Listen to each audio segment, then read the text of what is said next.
This is Fauxthentic History.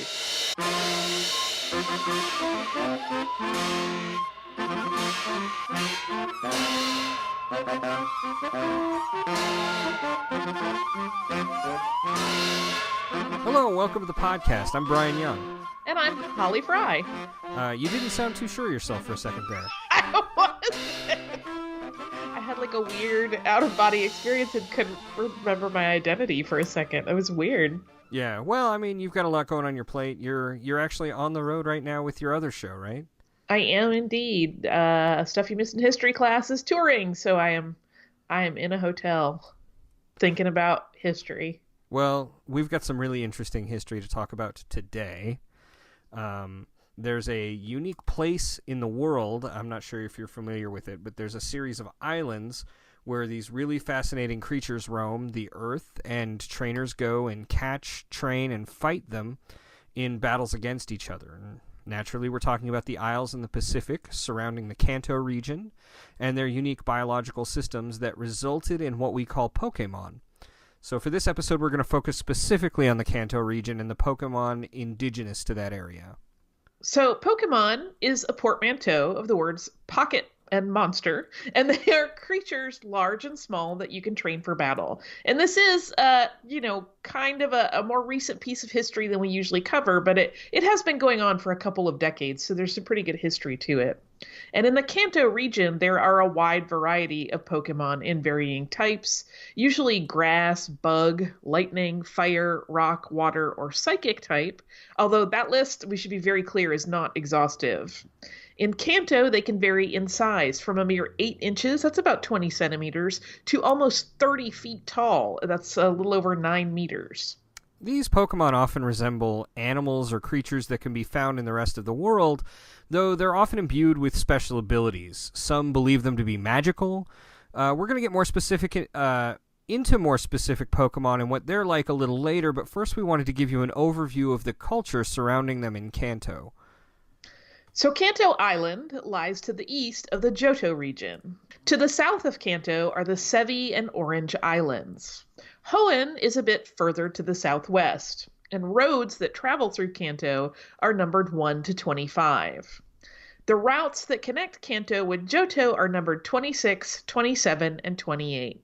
And many different sorts of terrain are present in Johto, from cities to deserts to mountains, caves, jungles, making it the perfect spot for the evolution of so many different types of creatures.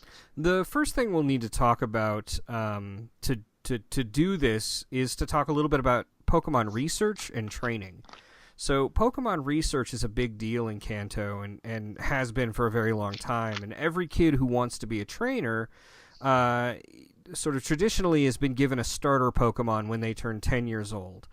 Typically, these starter Pokemon tend to be a Bulbasaur, a Charmander, or a Squirtle. All Pokemon that we'll get into in more detail later. In addition to a Pokemon, trainers are often given a Pokédex, which is like an interface in which they catalog information about every Pokemon they encounter on their journeys. And these 10-year-old field assistants have, for a number of years, roamed Kanto, training and battling their Pokemon against each other, doing their best to collect a complete set of Pokemon, and report any strange or unusual findings back to Pokemon researchers like Professor Samuel Oak. Professor Oak was notable in that his grandfather was the first Pokemon trainer to hail from the Kanto region and achieve widespread recognition. Samuel Oak himself had 2 brothers as well. One was the mayor of Pallet Town, the other was its postmaster. And he gained notoriety at the age of 25 for publishing a widely read research paper on Pokemon. And over the years, since at least 1996... he studied Pokemon from Pallet Town in the Kanto region, focusing on human-Pokemon interaction, which was partially how he got away with employing 10-year-olds to help conduct his field research. Yeah, that's some pretty fancy footwork. How do you think he got, employing 10-year-olds as field researchers through his internal review board? I don't know, right? He'd have to position it somehow as an educational benefit, wouldn't he? So, like, maybe he's going through the schools. I guess it's not so far different than, like, meteorologists who have, like, weather stations in grade schools. Right, or like there are all kinds of school projects that will like help crowdsource looking at like maps of the galaxy or something to identify anomalies. So, But, I mean, the interesting thing about this is that they're not in a school structure. I mean, these 10-year-olds, over the years, have been handed Pokeballs with Pokemon in them, and they're just left to roam the islands free on their own without supervision also. yeah, it's a little dicey, but I don't think it's ever been a particularly problematic issue. So, Yeah. what do we know? I don't know. Well, they just do things differently in the Pacific Islands. There you go. So Professor Oak was the person that trainers went to, and when they would come of age, so they would retrieve their starter Pokemon and their first Pokedex, and then they would set off about the city and region. And after the initial collection journeys, trainers would often end up in gyms so that they could train their Pokemon. Each gym in Kanto, of which there were 8, had a leader who tended to shepherd the most powerful Pokemon in their group. So each of the major settlements in Kanto housed a gym. So Pewter City's gym leader was, at the time of Professor Oak and what we're looking at as far as that 1996 to 98 region, Pewter City's gym leader was Brock, and his signature Pokemon was an Onix. When he was defeated by any traveling trainers, he would give out a boulder badge, which would signify that you as a trainer would have passed the test of the Pewter City gym. Cerulean City housed a gym whose leader was Misty, and her signature Pokemon was a water-type Starmie, and she offered the Cascade badge for those defeating her. Lieutenant Surge was the leader of the gym in Vermilion City. If you could defeat him and his Raichu in a Pokemon battle, you would receive a Thunder Badge. Erica ran a gym in the Celadon City and specialized in a number of grass-type Pokemon. So for anyone who defeated her, the Rainbow Badge was the reward. A trainer named Koga was the leader of the gym in Fuchsia City. He specialized in poison-type Pokemon, especially coughing, muck, and wheezing. The Soul Badge was the reward for defeating him.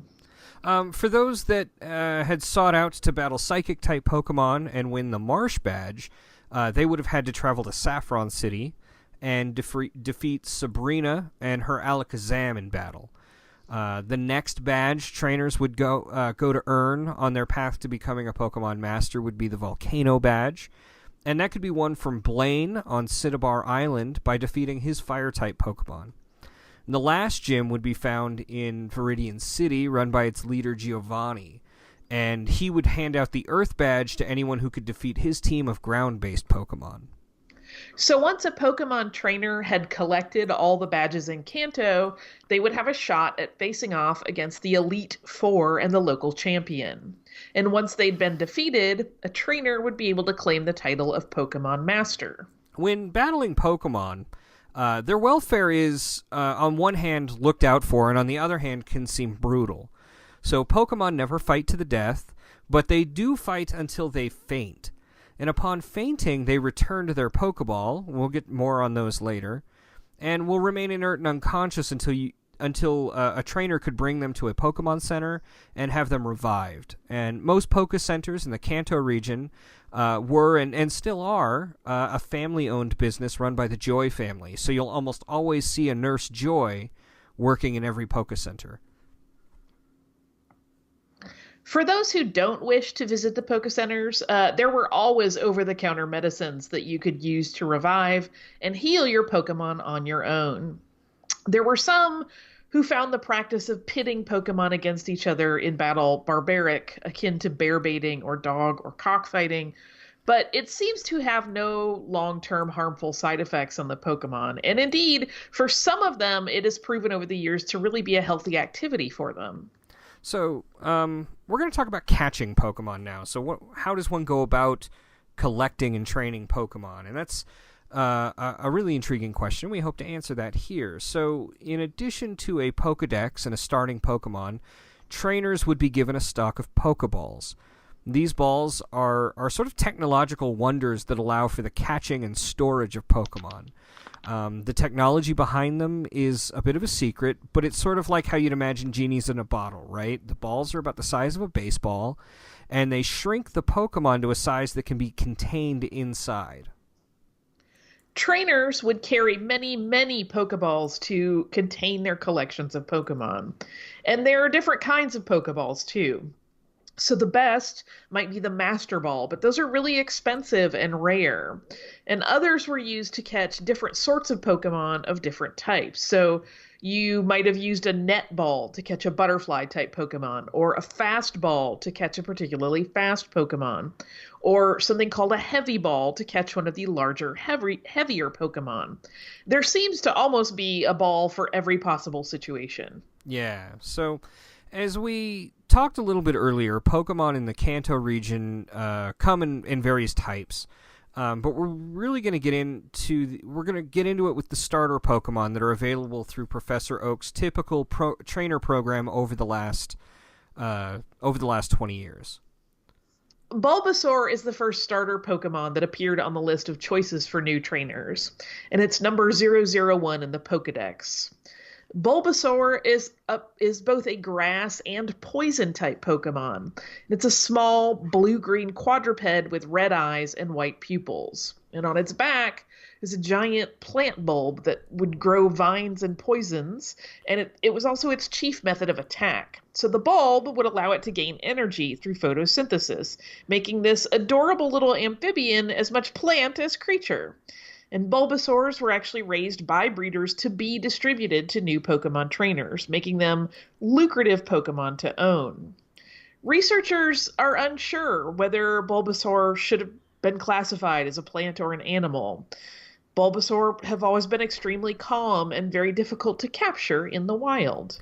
Like most Pokemon, they evolve after a certain amount of training. For Bulbasaur, the seed on their back develops and flashes blue when it's ready to evolve. Bulbasaurs transform into Ivysaur, which is 002 in the Pokédex. Ivysaur looks very much like Bulbasaur, though the plant on its back blooms further and their attacks get stronger. Likewise, Ivysaur transforms into Venusaur, which is the ultimate evolution of Bulbasaur. Venusaur is 003 in the Pokédex. It was a much larger creature than a Bulbasaur and looked almost like a dinosaur that was growing a flowering tree on its back. Per its stats, it is the strongest of the three Bulbasaur evolutions, and it can only be obtained by evolving Bulbasaur and Ivysaur for a considerable amount of time. Charmander is the next starter Pokemon available to starting trainers in the Kanto region. Charmander is numbered 4 in the Pokédex and is a small reddish-orange dinosaur-looking creature with a yellow belly and a tail tipped in flame. They're bipedal. Naturally, they're fire and dragon type Pokemon, and the flame at the tip of its tail is often taken as an indication of health and mood of the Charmander. So when its tail burns brightly, it's strong. It burns weakly when it's tired. The flame will waver when it's happy and blaze when it's furious. And it's said that a Charmander will die if its tail flame goes out, and it will continue to burn even if it gets a little bit wet, and it'll steam in the rain. Charmanders could often be found in very hot mountainous areas of Kanto, but it could be found even more often in the inventory of young trainers. Because when they do live in the wild, they exhibit pack behavior, and when they find food, they would alert their species. After significant training with Charmander, it can be evolved into a Charmeleon. Charmeleon is a bit larger than a standard Charmander, and it is numbered 005 in the Pokédex. Charmeleons are typically bright red in color and much more aggressive than their previous evolution. They seek out battles, and their tail flames burn brighter and hotter. When it encounters a tough opponent, they get excited and spout bluish-white flames that can be dangerous to its surroundings. They're rarely found in the wild, but mountainous areas are the best place to look for them. Charmeleons, after a lot more training, can evolve into Charizard. And Charizard is number 6 in the Pokédex. This would be a much larger than previous iteration of the Pokemon. So during its evolutions to Charizard, it sprouted massive wings that could bear it in the air, and Charizards in the wild could fly around, seeking powerful Pokemon to challenge in battle. Their fiery breath is incredibly hot. It has started more than one accidental forest fire in the Kanto region. The last standard starter Pokemon in the Kanto region was Squirtle. Squirtle is numbered 007 in the Pokedex and is a small turtle-like creature. Despite a similarity to a turtle, Squirtles are bipedal, though it can run on all fours, unlike a turtle as well, and can generate massive amounts of water from itself. They're colored light blue on their skin and have brown shells. Though Squirtles are rare in the wild, they have been found occasionally living on islands with other members of their evolutionary set, or in the vicinity of small ponds around Kanto. As a water-type Pokemon, Squirtle are particularly effective against fire-type Pokemon. As they train, they could evolve into Wartortle. Wartortle is number 8 in the Pokedex. It's a larger version of a Squirtle, basically, with more severe features, much larger ears, and a swishier tail. Algae could be found growing on the shell of a Wartortle. Those are often some very scarred-looking shells because they retain the scars of battle. They were capable swimmers, and they could use the fur on their ears to store extra oxygen in case it was ever needed. Wartortle could be evolved into the formidable Blastoise, which is 009 in the Pokedex. Blastoise was interesting in that it evolves with 2 large water cannons into its shell, like full-on metal pipes and everything that it could use to blast water at opponents, and the cannons that they grow are actually powerful enough to cut through steel or concrete. They're much larger, heavier, and more squat than either of the previous evolutions in their chain of evolution. There's sort of one other starter Pokemon in Kanto from a certain point of view, and that is Pikachu, which is number 25 in the Pokedex. One year, when a young Pokemon trainer named Ash Ketchum was late to receive his starter Pokemon, Professor Oak was fresh out of the 3 standard starters and instead offered Ash a Pikachu. Pikachu were small, yellow, rodent-like Pokemon that were electrical in nature. And if you've ever seen images of them, they are short and chubby. They have bright red spots on their cheeks. They are adorable. Pikachus, they have lightning-shaped tails typically. Some have curved tails as well, but typically they're lightning-shaped. Pikachu can communicate with each other using squeaks and verbal noises, but they can actually also send and receive messages to and from each other on electrical currents. In the wild, if too many congregate together, they've been known to create lightning storms in Kanto. With the help of a Thunderstone, a Pikachu could evolve into a Raichu, which is number 26 in the Pokedex. Raichu are slightly larger than Pikachu and most often colored orange, yellow, brown, and black. And Raichu constantly produce an electrical charge, and that causes it to glow faintly in the dark.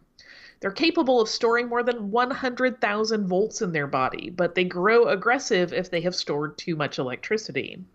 In order to vent away some of that excess energy, they could discharge it via their tail, which is why you will often find little scorched paths near Raichu nests.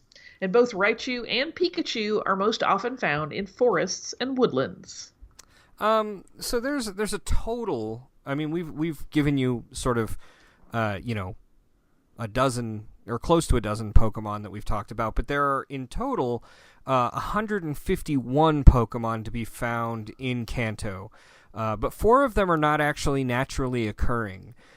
Electrode and Voltorb were genetically manufactured by the company that makes Pokeballs, which is why they look like Pokeballs. I guess they were like, we need Pokemon to be like our product, and it was like a marketing gimmick. But now they're found in the wild all over Kanto. And Porygon was a Pokemon created entirely in a computer. The last artificially created Pokemon that could be found in Kanto was Mewtwo. who was a powerful, legendary Pokemon that was one of the most powerful psychic Pokemon ever seen. And we could do a whole episode on this one particular Pokemon, and we might, but that will have to be a future show. We could literally do 10 shows going through all the different Pokemon that could be found in just the Kanto region alone, from Alakazam to Executor. But this is all we have time for today, and we hope you learned something about the Kanto region and get out there to catch your own Pokemon. It's funny, as I wrote the script for this, I had only caught 150 of the 151 Kanto region Pokemon in my Pokedex, but I'm happy to report, Holly, that over the weekend, with the help of Patty, I caught my Mewtwo. I caught one. Do you feel complete now in a new way? Yeah, I do. I really do. It's weird. You have a peace in your soul that you previously did not know? Yeah, I've been collecting Pokemon for a couple years, and I never ever thought I'd get all 150 Kanto region, or 151 Kanto region Pokemon, and, it felt very good. It felt very good. I love it. I feel I'm accomplished. so glad that worked out. That's a great thing to get recorded on our show. That part of history is living with you. Yeah. So I don't have any mail right now, but if you would like to write us, you can go to fauxthentichistory.com, and we would love to hear from you and your adventures through the various histories we've covered on the show. And all you have to do is go to fauxthentichistory.com, use the contact form, and send us a message that way, and it'll get to Holly and I, and we'd love to read them on the show. Where can people find you, Holly? I'm so easy to find. I'm at Surliest Girl on Twitter and SurlyGirly5 on Instagram. If you want to check in with my history podcast that I do for work, that is Stuff You Missed in History Class, and it is Missed in History everywhere. And if you want to hear Brian and I talk about Star Wars, that's Full of Sith. Yeah, no, so you could go to fullofsith.com and hear us talk about Star Wars all the time. But as far as solo stuff I'm doing on my own, you can find me at writing about Star Wars and other nerdy things at starwars.com, sci-fi/film. You can find me on Twitter at swankmotron, and you can find me on Patreon at swankmotron as well, like patreon.com/swankmotron, and get some short stories from me. As far as Fauxthentic History, like I said, go to fauxthentichistory.com. We have an archive of... This is our 51st episode, Holly, so we've got my goodness, quite a deep archive of different topics for you to check out, and we hope you do so. And, it would also be our pleasure if you dropped a review wherever you might listen to the show, if you like it. If you don't like it, I mean, you could give us a review too, but, if you didn't, why would you have made it to this point in the episode? So, unless you've got anything else, Holly. I do not. Well, then until next week. Next time. There you go.